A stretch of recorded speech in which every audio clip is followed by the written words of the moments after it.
Okay, a few deities are important, Molech and Baal, and I'll get into them later. Also, Osiris, Horus, and Amun-Ra. Now, whites long ago, the Greeks specifically, used to go to Egypt and learn, including Herodotus. They used to travel down the rivers, the many rivers they have there, and they would get as far as they could inland, and they would notice as much as they could, and they would learn from them, and they would trade with them. Okay? Now, Alexander the Great even laid in a sarcophagus for 3 days and 3 nights in Egypt. So, and this is well recorded in history as well. So there is obvious connections of white people stealing black ideas. Okay? Egypt is a Greek word meaning black. Kemet meant land of the blacks. Okay?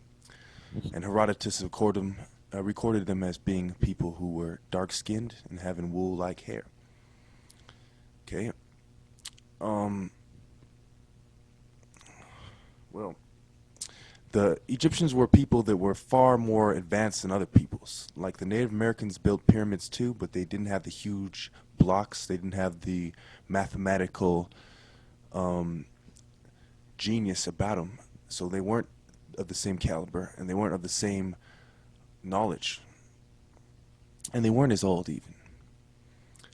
So we look at this ancient empire as the king of other empires that taught the other ones how to kind of have their own empire and how to do it right.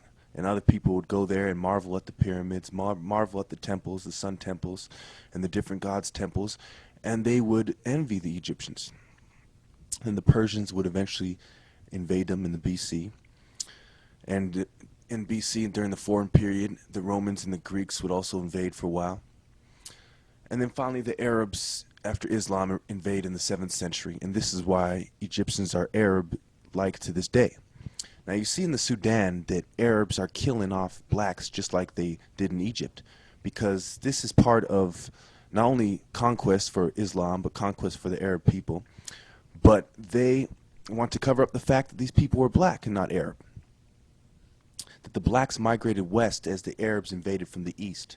And a lot of the real descendants of the ancient Egyptians are the people of West African and Central African countries for that reason. So let us get into more the Greeks specifically. You had Socrates and Plato and all these so-called great minds, but I would argue that they were in secret societies that took ideas from the secret societies and merely made them public. And a lot of them were writing books and poems based on ideas they had learned from their contact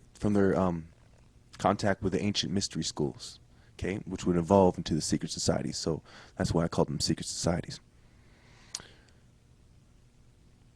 The ancient Egyptians themselves also called themselves KM or Kam'al, which meant black people or black god people. Now, we have to realize also that a lot of their religious stories come from ancient Egypt. You know, Jesus comes from the story of Horus and Osiris and Isis. Okay, that's why you have Genesis, the genes of Isis.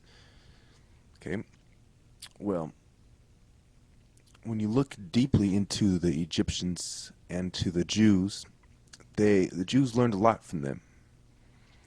So basically we have this migration of people toward Africa, and we have the African knowledge leaving Africa with them as they're expelled, and then they take credit for them. They take credit for it for themselves, and they remake the deities to white deities.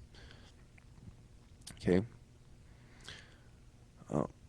For example, in ancient Babylon, you had these gods that were these African people that brought these gods to the Middle East. You know, like Nana, the god of the moon. You know, Utu, god of the sun, etc. Okay. And Nimrod, you know, was Noah's grandson. He's the one who founded Babylon. So you have all these black people with these spiritual ideas coming, and then you have these white people with bad intentions starting to steal them. And now the ancient mystery schools are turning into secret societies, and now they have a white twist to them. and the knowledge is not being used to help mankind or to have a righteous king. The knowledge is used to promote the secret society's will on earth, and they keep it from the people, and instead of giving it to the wise, they give it to the wicked people. So then, of course, Alexander the Great, after, he laid in the sarcophagus in Egypt, he ends up dying in Babylon. Okay, that's where he died. So you see this, all their great generals and stuff from the old times were in mystery schools, and they learned these type of things from the blacks, Africans. Now, you also have to realize that there's a lot of intermixing with ideas, that people all through history are trading with each other and observing each other and exchanging ideas, sometimes flat out stealing ideas, but sometimes it's just friendly exchange. So there was a level of friendly exchange, but not with these deeper, profound spiritual knowledge. There is no friendly exchange. There is white people going in there, conquering for a while, forcing people to reveal their secrets, taking their secrets, and pretending that they were the ones that came up with them. And these are the Illuminati secret societies I'm talking about that have done this, and they are the ones we have around us to this day. And of course, you had a rebirth of the Illuminati in Bavaria in 1776 on May 1st by Adam Weishaupt.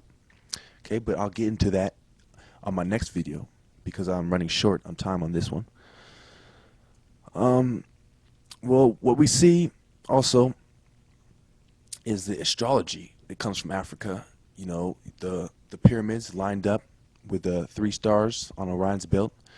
You see that this comes from Africa, and these ideas of astrology and telling stories based on the stars comes from Africa. And you see this idea, it is another idea that's getting stolen as it migrates to the East, to the Middle East, the Far East, and to Europe, etc. And then Western culture is nothing but stolen ideas from ancient African culture with a white man's twist. And then the white man's twist can be quite sinful and deadly at many times. Now, I do not consider myself a racist, but I consider myself as somebody who points out the facts, and these are the facts, that these people have stolen these ideas, okay? You even look at the idea that the Freemason itself means sons of light. Who are the people of the light? Well, the Egyptians are people who are the light, who became dark because the light shone on them. Because light shines on them so much. Okay, excuse me.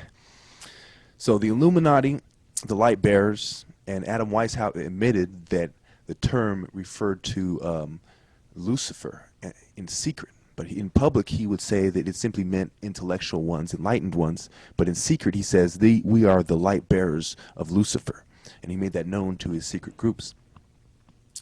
And you also see people exposing that they found documents from Russians during the time of Stalin and later, where you see Illuminati stamps being used, and they talk about subversive methods of controlling the world, and they talk about infiltrating other governments, etc.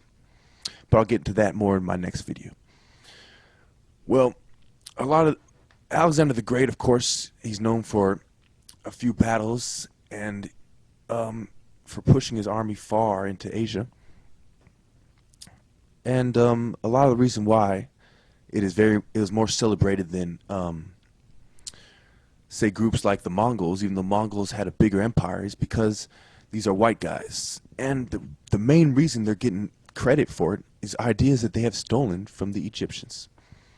And it is quite sad that the white people have stooped so low as to steal ideas and not give credit to the rightful person. And then they turn around and make it such importance to them that people put their sources in the back of their book. Well, the original plagiarism has been done by you, Mr. White Man, and we are still waiting for your apology.